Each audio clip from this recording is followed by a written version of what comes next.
여호와의 말씀이 또 내게 임하여 이르시되 예레미야야 네가 무엇을 보느냐 하심에 내가 대답하되 내가 살구나무 가지를 보나이다.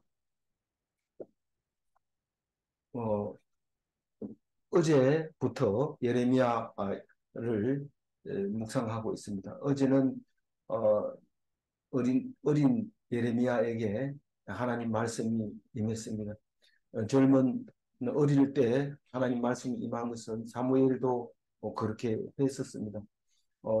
이 예레미야도 40년 동안 사역을 하려면 어렸을 때 아니면 되지 않습니다. 그래서 많이 늙어서 이집트로 가가지고도 어, 그 말씀을 전할 수 있었던 것이죠. 어, 그런데 오늘 말씀은 그 예언의 시작이 됩니다. 근데 그 예언이 다른 데서 오는 게 아니라 환상으로 오고 있는 것을 볼 수 있습니다. 어, 하나님이 예레미야 보고 무엇을 보느냐 이렇게 얘기를 할 때 꿈, 비몽사몽간에 볼 수도 있는 거고 마음속에 거울로도 볼 수 있는 거고 뭐 누구의 말을 들으면서 깨달은 것도 있고 어쨌든 환상인 게 분명합니다. 말씀을 하실 때 뭘 보느냐? 살구나무가 생각납니다. 살구나무가 내 눈에 보이는 것 같아요. 그렇게 말할 때 그게 주님이 주시는 영감입니다. 그 이 사람 영감 말고 이 영적인 감각을 보게 되는데 이 살구나무 가지는 어, 그냥 이스라엘 백성에게는 간단한 게 아니고 가장 중요한 두 가지를 말하라 그러면 살구나무가 약속을 지키다 사케드라는 이런 그 약속의 성취라는 의미를 가지고 있는데 살구나무 어, 자체의 의미가 그렇게 돼 있는데 그 아론의 쌍난 지팡이가 있고요. 또 정장 때에 살구꽃 받침과 꽃받침 이야기가 있습니다. 그래서 살구나무는 하나님이 말씀하시면 반드시 이루어진다는 것을 상징적으로 가지고 있는 겁니다. 요즘 살구는 이제 일반적인 살구는 다 이제 끊어지고 살구를 먹을 수 없게 되지만 봄에 일찍 꽃이 피는 게 살구고 또 그리고 제일 무난하게 먹을 수 있는 음, 과일이 살구인데 아주 어렸을 때부터 지금까지 뭐 살구 먹는 방법은 거의 비슷합니다. 주로 살구는 까는 게 아니고 떨어진 걸 주워 먹게 되고 안 떨어지면 흔들어서 떨어지게 해서 주워 먹는 게 살구나무인데 열매인데 그 요즘은 개량이 돼가지고 씨도 잘 안 밝혀지면서 안 떨어지고 그래서 아직까지도 나오는 개량종 살래 있기는 있습니다. 있는데 그 살구는 아론이 이 아론과 모세가 이스라엘 백성의 지도자로 자칭하고 지도자로 섰죠. 뭐 투표한 것도 아니고 누가 뽑은 것도 아닙니다. 그냥 얘기를 하다 보니까 그렇게 된 거예요. 얘기를 하니까 자꾸 하나님 얘기만 하고 또 그러다 보니까 그 결국은 영적 지도자가 돼버린 거예요. 그랬는데 사람들이 어떻게 너희가 우리가 뽑지도 않은 리더가 돼가지고 우리를 살리고 죽이고 막 그렇게 하느냐? 이렇게 딱 하니까 참 기가 막히죠. 사실은 이게 뭐 안식일 안 지킨다고 죽여버리고 이러니까 사람들이 그냥 안 있는 거죠. 막 반항하는 거죠. 그랬을 때 아론 지팡이와 다른 사람 지팡이를 가지고 오라. 그래가지고 12지파의 지팡이를 갖다 놓고 성전 안에 들여놨다가 그 이튿날 아침에 보니까 다른 지팡이들은 가만히 있는데 아론의 지팡이만 싹이 나고 순이 돋고 꽃이 피고 살구 열매가 열렸다. 그런 기적적인 일이 일어나게 됩니다. 그런데 사실 이게 무슨 슬로우 비디오 보는 것도 아니고 싹이 나고 순이 나고 꽃이 피고 살구 열매가 이게 적어도 봄부터 여름까지 적어도 몇 달은 걸려야 되는데 이게 하루아침에 이게 있을 수 있느냐? 성경은 아무 말도 안 합니다. 아침에 그랬다는 거예요. 아침에. 살구 열매가 그 지팡이에서 열렸다고 얘기를 하고 있습니다. 그러니까 사람들이 아무 말도 못하는 거죠. 그걸 보고. 그 기가 막힌 기적을 보고도 우리는 그냥 뭐 옛날에 그랬대 뭐 이러면서 넘어가는데 이게 참 진지한 말인데도 우리는 이거를 그냥 실적 넘어갑니다. 넘어가는데 뭐 사실은 뭐 뜻이 그렇게 중요한 건 아니지만 분명한 것은 사실입니다. 중요한 건 아니지만 분명한 건 사실입니다. 살구나무가 없어도 말씀을 반드시 약속을 지킵니다. 성취하시고 말씀하신 것은 지키지만 살구나무를 보여준다는 뜻은 그게 바로 약속을 성취를 한다는 의미로 보여준 거라는 거죠. 그래서 이게 그 황금 등대를 만들 때 모양이 꼭 살구꽃 받침 같이 이렇게 만들었는데 살구꽃 받침이 별로 다른 게 없습니다. 벚꽃하고 비슷합니다. 잎사귀가 5개 나오고 안에 꽃술이 있고 어, 이제 피어 있는데 어, 음, 살구꽃이나 복숭아꽃이나 배꽃이나 사과꽃이나 거의 비슷하게 그렇게 되어 있습니다. 그런데 여기 이 지방에는 살구 어, 꽃이라고 얘기를 하고 있습니다.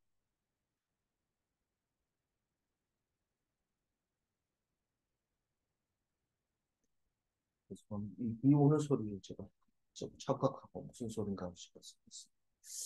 음,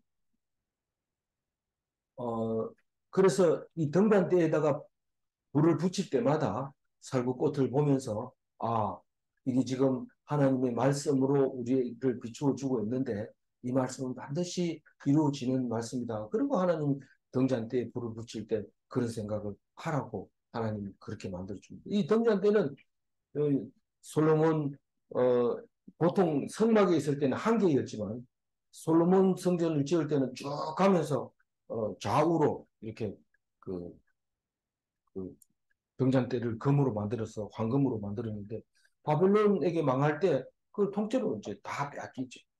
싹 들고 가는 그림도 그려놓고 잊어버리지 않게 하려고 돌에다 새겨놓고 그 빼앗아 가는 그림을 그렇게 무조로 만들어 놓은 데가 있습니다.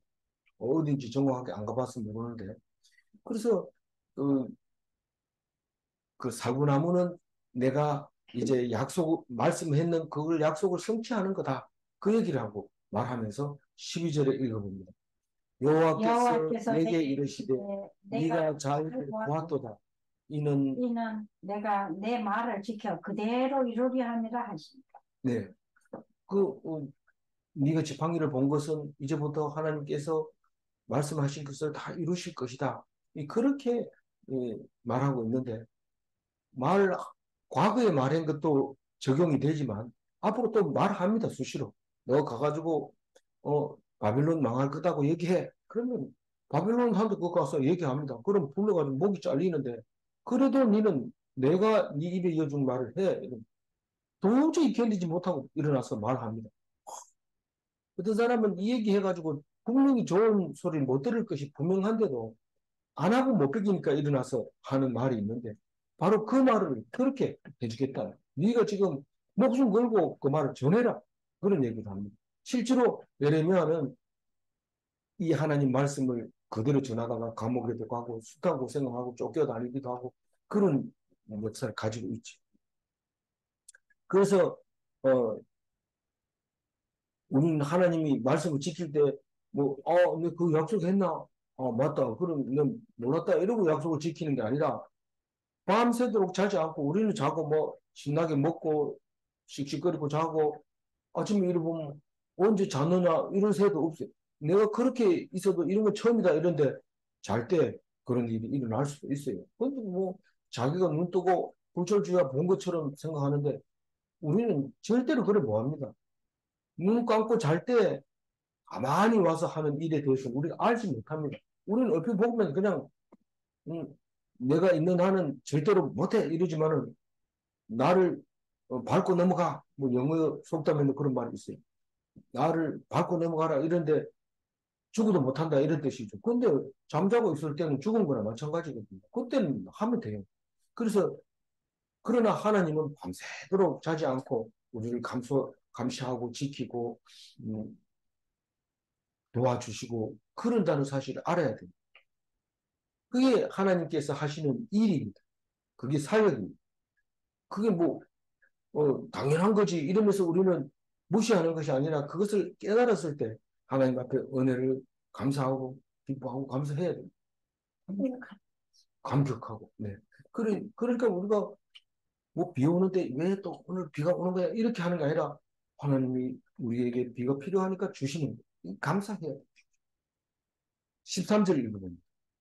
여호와의 말씀이 다시 내게 임하니라 이르시되 내가 무엇을 보느냐 대답하되 끓는 가마를 보나이다. 그 윗면이 북에서부터 기울어졌나이다. 지금 사구나무를 보여주고 이내 다른 걸 보여주는데 그 보여주는 그것이 바로 말씀하시는 거예요. 그 말씀이 그대로 이루어진다는 거예요. 근데 이 어린 예레미야가 뭐 말씀 자체로 보면 어리고 없습니다. 그러나 오늘까지만큼은 오늘 묵상까지만큼은 어린 예레미야를 기억하고 읽어보면 좋겠습니다. 그 끓는 가마를 봅니다.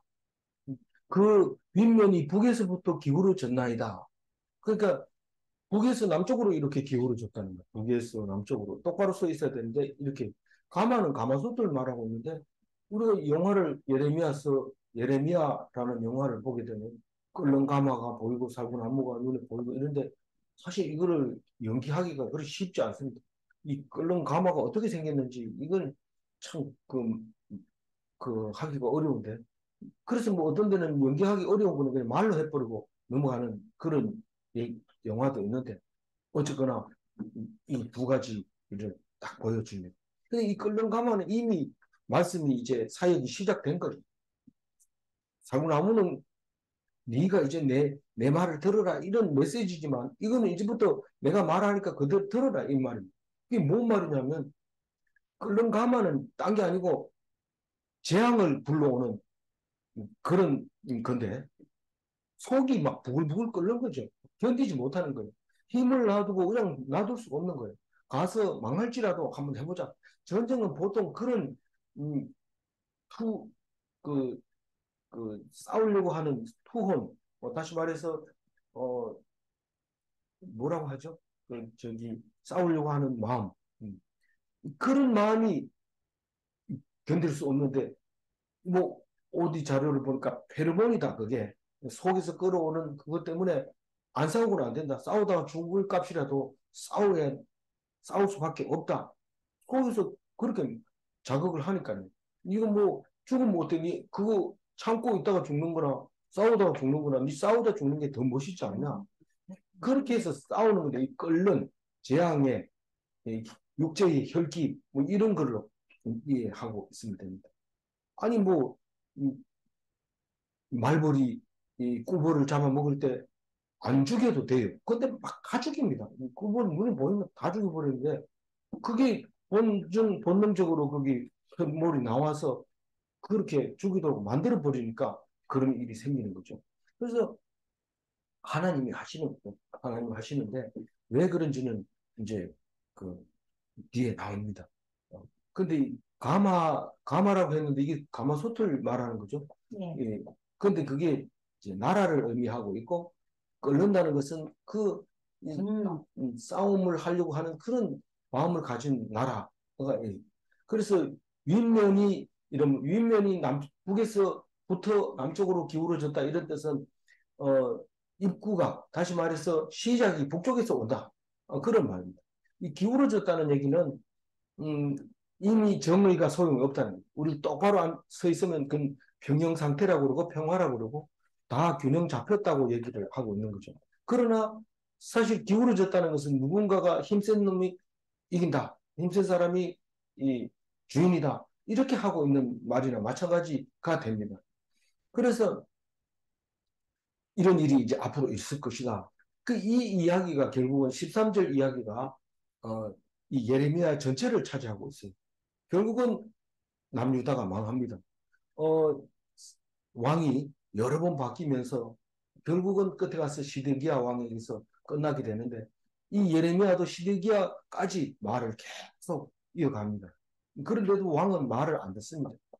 그 시드기야 마지막 왕은 예레미야의 말을 안 들었기 때문에 아들 다 죽이고 눈알 빠지고 끌려서 그 바벨론으로 가다가 중간에서 죽었다고 그렇게 예, 기록이 되고 있다고 합니다. 30년 그러니까 이 13절 이야기가 이 예레미야 앞뒤를 다 합해서 제일 중심에 있는 겁니다. 북방이라고 하는 그 북쪽에서부터 기울어졌다는 것은 14절 읽어봅니다. 여호와께서 내게 이르시되 재앙이 북방에서 일어나 이 땅의 모든 주민들에게 부어지리라. 이 북방이라고 하는 것은 사실은 이 남유다가 북방에서 내려오면 남유다가 이제 망하게 되는데 어떻게 망하냐 그러면 요시야 왕이 마지막 왕이나 마찬가지예요. 지금 예레미야가 말하고 있는 왕이 요시야 왕 13년이라고 했죠. 네. 그 13년인데 요시야가 몇 년 한다고 30년 한다 했잖아요. 그 17년 뒤에 요시야는 죽습니다. 이 예언하기 시작하면서부터 17년 뒤에 요시야가 30년 통치하고 죽는데 그 어린 나이에 8살에 왕이 됐다고 했잖아요. 그래가지고 그 통치를 좀 해보려고 예레미야 말을 듣고 회개를 했는지는 모르지만 26살에 그러니까 18년 뒤에 왕이 된 18년 뒤에 유월절도 지키고 우상도 파괴하고 이제는 우리가 제정신으로 살아야 된다. 왜냐하면 북이스라엘이 망한 걸 보고 하나님 말씀을 안 들었기 때문에 그 사람들은 우상을 섬겼기 때문에 망했고 우리는 예루살렘 성전에서 솔로몬 성전에서 하나님을 섬겼기 때문에 여태까지 살려줬다. 얼마나? 30년 동안 17년 동안 17년 동안 살려준 거예요. 북이스라엘이 망하고 17년째가 요시아가 죽는 해인데 그때까지 살려줬지 않냐?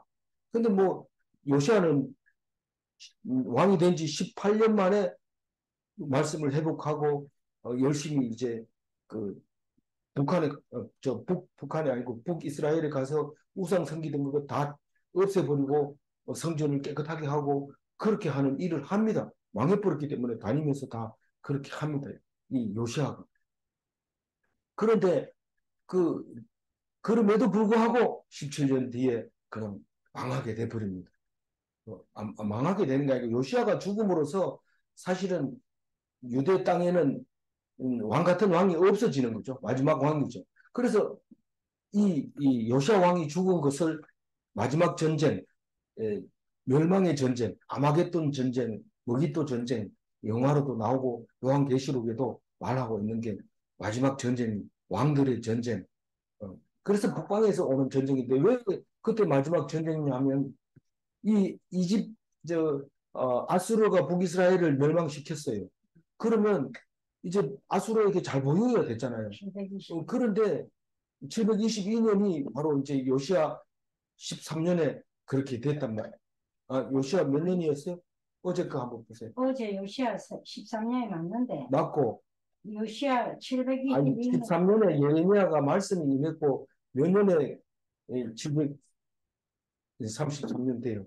한 100년 전에 요시아 몇 년에 요시아 13년 요시아 13년에 말씀이 임했고 지금 730년이 하고 있잖아요. 지금은 586 지금 한 600년 정도 됐어. 요시아 몇 년에 북이스라엘이 망했냐고 물어보는데 왜 자꾸 딴소리를 해요? 히스기야 3년에 망했죠. 그렇죠. 히스기야. 히스기야 3년에 북이스라엘이 망했고 요시아가 요시아 뭐죠? 저기 18년에 요시아 18년에 예레미야에게 말씀이 요시아 18년에 요시아가 정신을 차렸어요. 그래서 하나님을 섬기기 시작을 해요. 유월절을 지켜요. 그러니까 북이스라엘이 망하고 히스기야가 나머지 3년 만에 북이스라엘 망했으니까 24년 뒤에 히스기야가 죽고 므낫세가 54년 나라를 통치하고 그 다음에 아몬이 1년 통치하고 요시야 18년에 하나님이 정신을 차렸으니까 적어도 80 몇 년까지 살아오니까 이 요시야 생각에는 우리가 북이스라엘이 망하고 이만큼 오래 견딜 수 아수르에게 안 먹히고 살아남을 수 있었던 것은 하나님을 믿었기 때문에, 다시 말해서 예루살렘 솔로몬 성전이 있기 때문에 우리는 안 망한다고 생각을 한 거예요. 그리고 요시아가 그때 철들었죠. 이제 26세가 됐으니까. 그래서 율절을 지키기 시작하면서 이제 제대로 좀 해보려고 하는데 결국은 그래도 17년 만에 이제 죽어요. 30년째 가가지고 죽게 되는데 그게 마지막 전쟁이었다는 거죠. 그거를 그 요시야 13년에 예레미야가 말했는 것 때문에 그랬는지는 모르지만 만약에 예레미야 말 듣고 요시야가 정신을 차렸다고 할 것 같으면 요시야 3년에 예레미야가 말하고 요시야 13년에 말하고 18년에 성전을 깨끗하게 하고 율제를 지키고 이렇게 했다면 5년 뒤에 그렇게 했다는 거죠. 요시아가 예레미야가 예언하는 걸 듣고 5년 뒤에 정말이냐, 정말 북방에서 그런 게 오겠느냐, 그러면 우리는 어떻게 해야 되느냐 이렇게 하고 정신을 차리고 하기 시작했는데 그럼에도 불구하고 18년 뒤에 12년 뒤에 30년째 이제 마지막 죽음을 당하는데 북방 때문에 죽습니다. 그러나 북방에서 내려와서 죽는 게 아니라 엉뚱하게 죽게 되잖아요. 다시 말해서 머깃도 전쟁이라는 것은 너무도 어처구니 없게 죽게 되는데, 왜냐하면 남방은 지금 애굽을 말하는 건데 애굽에서 그때 왕이 바로 너고였는데 북방으로 진격을 합니다. 거기 갈그미스라고 하란 땅 있는 데가 갈그미스라는 땅이 있었는데 그 북방의 갈그미스에 무슨 전쟁이 일어나고 있느냐 하면 바벨론이 지금 아수르하고 싸움이 붙었어요. 그런데 이 남방에서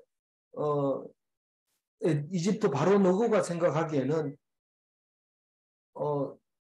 이 신참 바벨론이 일어나고 있는 거예요. 그래서 아수르가 멸망하고 가고 있는 거예요. 힘이 점점 약해지는 거예요. 그래서 바벨론을 계속 이기게 놔두면 분명히 남쪽으로 내려올 게 분명하거든요. 그런데 바벨론을 대항해서 아수르로 가려고 했을 때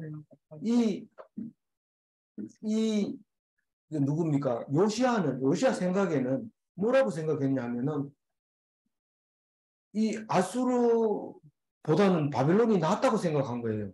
사실 바벨론이 더 못됐대요. 살을 껍질을 벗겨가고 뭐 그랬다고. 근데 어쨌든 그런 이 요시야 생각에는 가지 마라. 이집트 너희들 바로 너고 우리 길을 지나가야 되거든요.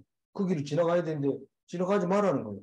그러면서 막으니까 바로 너가 요시야 너 막을 필요가 없다. 니하고 싸우러 온 게 아니다. 지금 아수르가 지게 되면 우리 다 내려온다. 근데 요시야는 그 못된 아수르가 날마다 쳐들어왔기 때문에 그게 미운 거죠. 그리고 이집트에다가 여러 번 얘기한 거죠. 우리 아수르 좀 도와주면 안 되겠나. 근데 뭐 말을 안 들어준 거죠. 근데 이게 이 바로 노고가 무슨 생각으로 갈그미스까지 큰 먼 길을 원정 와가지고 이제 한번 싸워보겠다고 했는데 사실 바로 이 요시아 왕만 거기에서 죽게 됩니다. 어디에서? 머깃도에서. 머깃도는 이스라엘 평원에 있는 거니까 이스라엘에서 싸움할 때마다 이스라엘에서 싸우는데 거기 가보면 무슨 산이 갈멜산에서 이렇게 내려오는 물 평원에서 있는 거기서 죽게 됩니다. 그냥 그것도 유탄에 맞아가지고 자기가 왕복을 안 입고 싸워보겠다 이래가지고 싸우다가 그냥 유탄에 맞아서 그냥 죽어버립니다. 그리고 이제 사실상 유대는 끝나게 되는 거죠. 그 전쟁이 머기또 전쟁인데 609년입니다. 그런데 이 이집트는 이 머기또에서 요시아를 죽이고 난 다음에 계속 북진해서 갈그미스로 가서 바빌론하고 싸워서 그때 609년 그 머기또 요시아를 죽였을 때는 거기 올라가 가지고 싸움이 무승부가 나서 내려옵니다. 내려올 때 왕을 새로 세운 왕을 그냥 폐위해버리고 딴 사람을 세우고 이제 이집트로 내려가죠. 그런데 이제 605년도에 가서 바벨론이 갈그메스에서 다시 이집트와 싸우면서 바벨론이 승리하는 바람에 바벨론 왕이 유대로 내려와가지고 왕을 또 뒤집어 버립니다. 그래서 거기서 연거푸 이제 왕이 바뀌는 일이 생기는 겁니다. 그런 일이 이제 있었는데 그거를 지금 여기서 말하는 것은 재앙이 북방에서 일어나 이 땅 모든 주민들에게 부어지리라. 전쟁이 한번 나기 시작하면 온 백성들이 정상적인 생활을 못하죠. 먹는 거, 또 생활하는 게 이게 안 되는 겁니다. 그런 상황을 말하는데 우리 1장 2절에서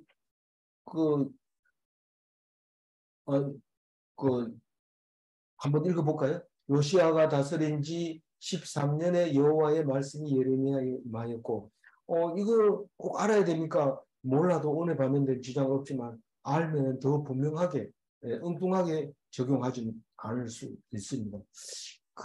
그렇게 역대하 34장 1절에는 보면 요시아가 왕위에 오를 때 나이가 8세라 이렇게 나와 있습니다. 그 아버지가 암살당하는 바람에 그렇게 빨리 왕이 돼서 18년 뒤에 정신을 차리게 왕으로서 통치를 시작한 것을 볼 수 있습니다. 15절 읽어보겠습니다. 내가 북방 왕국들의 모든 족속들을 부를 것인즉 그들이 와서 예루살렘 성문 어귀에 각기 자리를 정하고 그 사방 모든 성벽과 유대 모든 성읍들을 치리라. 여호와의 말입니다. 북방 왕국들의 모든 족속들을 부를 것인즉 이랬는데 이게 옛날 전쟁은 한번 승리하고 나면은 그 다음에 정복된 나라의 젊은이들을 다 차출을 해가지고 군인으로 쓰기 때문에 모든 족속들이 정복한 나라의 모든 족속들이 전쟁에 한꺼번에 참여를 하게 되죠. 그러니까 그 예루살렘 성문 어귀에서 성문을 정복하려고 하죠. 근데 예루살렘은 그냥 예루살렘이 아니라 솔로몬 시대에 엄청난 부를 누리고 이름을 떨어쳤기 때문에 예루살렘이 그냥 예루살렘이 아니라 전 세계의 예루살렘인 거죠. 그러니까 그 앞에서 문 열어라. 그러니까 안 여니까 쫙 돌서서 그냥 문 열 때까지 3년을 기다려서 문을 열게 하죠. 정복을 하죠. 그러니까 그 얘기를 지금 예루살렘 성문 어귀에 각기 자리를 정하고 사방 모든 성벽과 유다 모든 성읍들을 치리라. 이게 치기가 어려우니까 전부 다 토성을 쌓아가지고 넘어가지 못하니까 성을 쌓아가지고 성보다 높이 흙을 쌓은 다음에 넘어가가지고 그냥 정복을 해버리는데 그런 얘기를 지금 하나님이 예레미야에게 합니다. 그럼 예레미야는 이 얘기를 누구한테 제일 먼저 해야 될까요? 왕에게 먼저 해야 됩니다. 제일 먼저. 물론 백성에게도 얘기하겠지만 비밀이 없으니까요. 막 얘기를 하니까 이게 이제 큰 문제가 됩니다.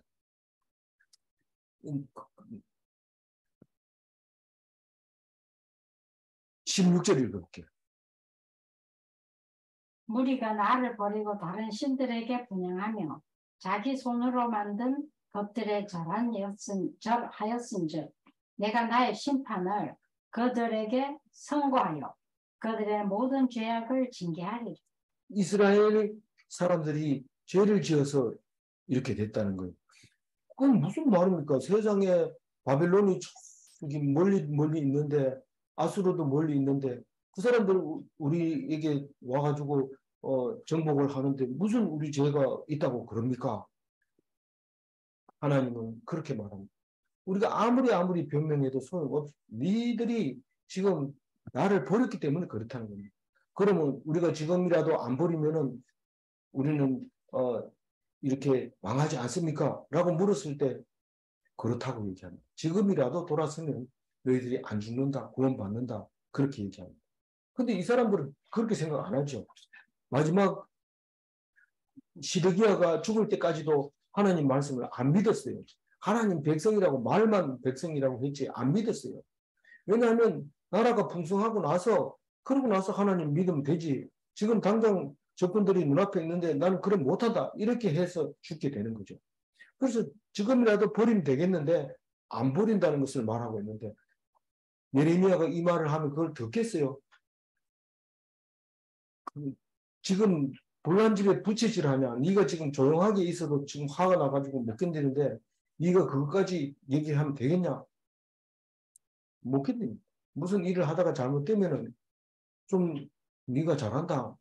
잘하고 있는데 요거만큼은 생각해 본 게 어떻겠나. 이 정도 하면 좋겠는데 다짜고짜로 당신이 잘못했으니까 그 모양이지 이래버리면은 뚜껑 열리면 안 되죠. 분명히 내가 잘못했는데 얻어맞는 건 마누라가 얻어맞는 거죠. 그왜 그래요?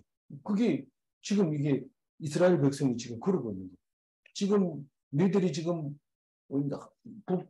북에서 내려와서 너희들을 혼내는 거는 너희들이 신앙이 잘못돼서 그렇다. 그러면 그래? 이러면서 이렇게 해야 되는데 그 말을 했다고 혼내줍니다.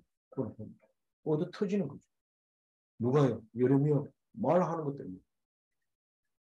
이스라엘 백성이 나를 버리고 다른 신에게 분향했고 자기 손으로 만든 것을 그 앞에서 절을 했고 그래서 내가 나의 심판을 그들에게 선고하여 이스라엘 백성에게 너희들은 멸망해야 돼. 선고하고 그들의 모든 죄악을 징계하려고 그 이스라엘 백성들의 모든 죄악을 징계하려고 어떻게 한다고요? 북방 사람들을 내가 사용하겠다는 거예요. 북방 사용. 17절 읽어주죠. 그러므로 너는 내 허리를 동이고 일어나 내가 네게 명령한 바를 다 그들에게 말해. 그들 때문에 두려워하지 말라. 내가 그들 앞에서 두려움을 당하지 않게 하리. 오늘 이 말씀은 다른 말씀하고 거의 유사하게 말하고 있잖아요. 네가 허리를 동이고 이것은 이제 사역 준비를 해라. 네가 그냥 맨날 뭐 8시 일어나가지고 뭘 하겠냐. 아침 일찍 일어나서 말씀 딱 준비해가지고 안 부지게 누가 뭐라 해도 똑바로 뭐 버벅거리지 말고 확실하게 얘기해라. 그리고 내가 네게 명령한 바를 다 그들에게 말하라. 이 그들이라는 대상은 지금 아무 말도 하고 있지 않지만 지금 남아있는 남유다. 그리고 들리는 사람들에게는 말해라. 이 사람들에게 다 얘기를 해. 그리고 네가 그 얘기하면 너희들이 망한다 이렇게 했을 때 그냥 안 놔둘 게 분명하지만 그러나 두려워하지 마라. 네가 두려워하지 마라. 절대로 두려움을 당하지 않으리라. 이 성경은 수없이 말하고 있습니다. 앞에 것은 명령이고 뒤에 것은 보장입니다. 명령을 수행하면 내가 보장해 주리라. 그게 약속입니다. 반드시 말한 대로 이루어지리라. 그 말은 바로 이 말입니다. 네가 내 명령을 지키면 내가 반드시 너에게 약속을 지켜주는데 두려워하지 마라. 그러면 네가 절대로 두려움을 당하지 않을 것이다. 그렇게 얘기하고. 너무 어렵습니까? 어려워도 이건 외워야 됩니다. 저는 이해하기 어렵다 이러면 외워야 됩니다. 그래서 딱 두려운 마음 들거든 빨리 이 말을 생각해내서 하나님 앞에 고백하고 내가 명령을 전행하겠습니다. 그리고 딱 나가요. 그럼 사람들이 나를 뻔뻔하게 보잖아요. 그래도 욕먹을 각오를 하고 해라. 그 얘기를 하고 있습니다. 18절입니다. 보라, 내가 오늘 너를 그 온 땅과 유대 왕들과 그 지도자들과 그 제사장들과 그 땅 백성 앞에 견고한 성읍 세기둥 놋 성곽이 되게 하였습니다.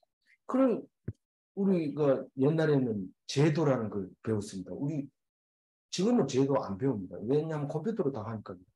근데 자를 긋고 삼각자를 갖다 대고 계산하고 그래가지고 이렇게 그림을 그립니다. 오각형 그릴 때는 각도가 몇 도가 나와야 되고 길이가 몇 센치가 나오고 이러면은 오각형이 만들어지고 이런 거를 계산기로 계산해서 그림을 그리기도 하고 그래서 선생님한테 예, 그 확인을 맡아야 되는데 그거를 가르치는 제도학이라는 게 있었어요. 그러니까 정확한 별, 오각형 별을 만들려면은 한 별의 길이가 얼마고 이거를 계산해서 그걸 가지고 이렇게 만들어 나가는 것이 있는데 왜 그런지 모르는 거예요. 뭐 그러니까 이 멍청하게 눈만 멀뚱멀뚱하는 학생들한테 안 가르쳐 줄 수는 없고 가르치기는 가르쳐야 되는데 할 말이 없으니까 외워. 전부 외워. 모르면 외우라니까. 이해가 안 가거든 외우라니까. 그래서 우리는 성경 말씀이 이해 안 가는 게 참 많습니다. 왜냐하면 하나님 말씀이기 때문에. 그럼 그걸 외워야 돼. 근데 뭐, 복 주시리라, 영원히 살리라, 이런 건 잘 외워지는데, 두려워하지 말라, 두려움을 당하지 않게 하리라. 이런 말은 잘 안 외워집니다. 왜냐? 안 믿어지거든요. 근데 안 믿어지는 게 아니라 그건 100% 믿어야 될 말인데도 불구하고, 그것은 그만, 딴소리 같이 들려요. 그래서 성경은 여러 번 얘기합니다. 여러 번 얘기를 하는데 어떻게 두려움을 당하지 않게 하느냐 하면 내가 오늘 너를 온 땅과 유대 왕들과 그 지도자들과 그 제사장들과 그 땅 백성 앞에 그 앞에서 네가 구원받게 하겠다는 거예요. 그 두려움의 대상이 누굽니까? 땅이 두려워요. 내가 그 말을 하면 이 땅이 그냥 놔둘까? 그 온 유대 왕들이 내 말을 듣고 그냥 놔둘까? 그 유대 왕들이 밑에 지도자들이 너 그 왕이 소리가 안 들었으니까 그렇지. 니 들으면 어떻게 될 뻔했어. 니 내한테 죽어볼래? 그 얘기 떠지 마. 조용하게 있어. 그렇게 말할 것이 분명한데 그 지도자들을 겁내고 있었고 자기 아버지와 같은 그 제사장 아버지의 제사장 권위가 대단했거든요. 그 아버지가 내가 이 얘기하면 제사장 얼굴에 똥칠을 한다 하면서 신성 모독이라고 하면서 나까지 불려가서 혼날 것 같다. 이러니까 니네 입 다물어라. 이렇게 말할 게 분명한데 그거 겁이 났던 거죠. 그리고 백성들 앞에서 백성들이 겁이 났던 거죠. 그런데 내가 오늘 보라 내가 오늘 너를 어떻게 한다고 견고한 성읍이 되게 하겠다. 이 견고한 성읍이라도 무너진다면서요. 이제 조금 있으면 우리가 이 예루살렘 성 엄청나게 견고하게 만들었는데 이것도 무너진다면서요. 그런데 예루살렘보다 더 강력한 쇠 기둥으로 기둥을 세우고 노선벽으로 도르겠다. 이 얘기가 여러 번 나옵니다. 아주 강한 성벽을 이렇게 말합니다. 그러니까 다른 말 옛날에는 철옹산성이 철로 만든 옹벽 다시 말해서 옹기로 만든 옹기 그릇 같은데 깨지지 않는 철로 만든 그런 철옹산성으로 너를 두르겠다. 네가 철옹산성에 들어가 있다고 생각하고 마음껏 얘기해라. 이 산성 속에 들어가 있는 사람은 성 밖에 있는 사람한테 마음대로 얘기해도 절대 안전하거든. 그건 뭐 들어올 수가 없으니까. 그러니까 네가 마치 철옹산성 속에서 말하는 것처럼 그렇게 얘기를 해라는 거. 19절 읽으면. 그들이 너를 치나 너를 이기지 못하리니 이는 내가 너와 함께하여 너를 구원할 것입니다. 여호와의 말입니다. 하나님이 철이 어디 있어 나를 보호해 줄 철이 있으며 쇠기둥이 어디 있습니까? 놋이 어디 있습니까? 우리 이스라엘에 어디 있다고 하나님이 만들어서 나를 그 사람들로부터 보호한다는 말입니까? 기도하니까 하나님이 분명하고 확실하게 얘기하는 거예요. 그들이 너를 친다. 그럼 네가 당한다. 그러나 못 이긴다. 왜냐하면 내가 너와 함께 하기 때문에 절대로 못 이기고 너는 결국은 살아남을 거다. 그게 구원입니다. 시큰둥도 맞고 안 죽고 살아나온 게 구원입니다. 사도 바울처럼 두드려 맞아가지고 손장 버리는 곳에 버렸는데 거기서 살아나는 게 구원입니다. 예수님처럼 죽음이 가두었는데 무덤 속에서 죽은 자 가운데서 살아나는 게 구원입니다. 우리가 뭐 많이 먹고 기름 버지르르하게 남들이 부러워하는 그런 안 죽는 거를 구원이라고 하지 않는 겁니다. 거의 죽을 뻔한 그 상황에서 안 죽고 살아나는 게 구원인데 그걸 갖다 뭐라고 하냐면 히브리서 11장 13절에 뭐라고 얘기하냐면 이런 사람은 세상이 감당하지 못하느니라 이렇게 표현합니다. 세상이 이길 수 없는 것이 하나님의 사람입니다.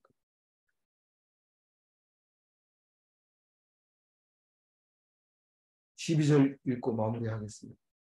여호와께서 내게 이르시되 네가 잘 보았도다. 이는 내가 내 말을 지켜 그대로 이루려 함이라 하시니라. 내가 내 말을 지키는 것. 누가 나 예레미야는 하나님 말씀을 이제부터 안 전함으로써 하나님 말씀은 절대로 안 이루어질 것이다. 그럴 거 없어. 네가 아니면 다른 사람을 통해서라도 할 테지만 그러나 내가 내 말을 지키겠다. 그래서 내가 살구나무를 보여준다. 그렇게 얘기를 합니다. 그래서 자세히 생각해 보면 사람 눈치를 보면 그건 세상 사람이라고 하지만 선지자는 환상을 보고 하나님 말씀만 입에 담는 것이 선지자입니다. 이 사람들은 거짓으로 말하는가? 이렇게 말하면 말이 안 되지요. 또 다른 사람들한테 혼나지요. 이러지만 사실 2절 질문을 하면 1절을 담대하게 말할 수 있습니다. 이번 질문은 하나님의 말씀은 믿으신가? 믿보다는 말은 믿을 만한가? 신실한가? 그 말입니다. 하나님 말씀은 변함없습니다. 진짜 믿을 만합니다. 그래서 우리는 하나님 말씀만 붙들고 있잖아요. 나머지 시간은 다 거짓말입니다. 뭐 사랑한다, 미워한다, 또 잘했다, 잘 못했다, 너는 원래부터 그렇다, 너는 인간이 왜 그러냐. 사실은 그게 전부 거짓말입니다. 하나도 옳은 게 없고 완벽한 말이 없습니다. 근데 하나님 말씀은 오직 믿을만 한 거죠. 아무쪼록 하나님 말씀만 붙잡고 속지 마시기 바랍니다. 세상 사람들이 하는 말은 속이는 거고 하나님 말씀은 절대로 믿을만 한 것이니까 이 믿음으로 말미암아 참 그리스도인이 되시기를 주님의 이름으로 축원합니다. 하나님 감사합니다. 오늘 우리에게 주신 예레미야의 말씀 속에서 죽기를 각오한 예레미야. 우리는 나도 예레미야처럼 선지자가 돼서 두꺼운 예레미야서를 만들어 보겠다. 이렇게 생각하는 사람이 꼭 있을지라도 우리는 절대로 예레미야 같이 목숨을 내어놓고 하나님 말씀을 전할 수 있는 것은 아닙니다. 왜냐하면 우리 아버지가 제사장이 아니었고 처음부터 어릴 때부터 믿었던 것도 아니었고 내가 벌써 오랫동안 60이 넘도록 안 믿다가 믿은 사람입니다. 그러므로 예레미야를 닮을 수는 없지만 그러나 예레미야가 선지자라는 거, 내가 선지자가 되려면 예레미야와 같은 죽을 각오를 해야 된다는 거, 그리고 말씀을 잘 알아야 한다는 것을 깨닫게 해주셔서 감사합니다. 말씀 붙잡고 귀 기울이면서 예레미야 반쪽도 못 따라가지만 그래도 닮으려고 애를 쓰는 참된 그리스도인으로 살아가게 도와주옵소서. 감사하옵고 우리 주 예수 그리스도 이름으로 기도 올리옵나이다. 아멘.